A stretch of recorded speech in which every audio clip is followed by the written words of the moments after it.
Hello, I'm Stuart.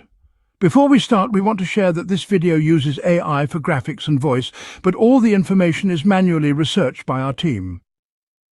Here in the video, we will share the details for the Wix error code 10000. The error reads, "Site can't be published right now. We are experiencing a temporary technical issue and can't publish your site.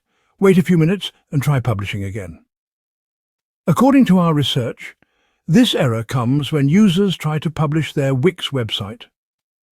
It looks like a temporary issue from Wix's side, but sometimes it may also be related to permission problems, especially if you're working on someone else's site.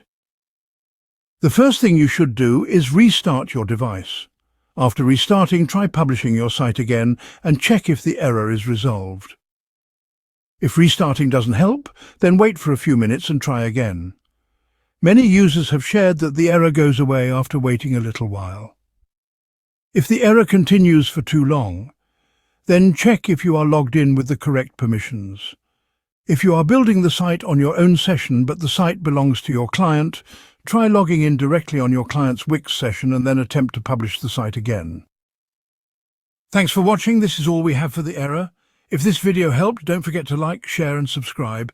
Have any questions or issues? Drop them in the comments below. See you in the next one.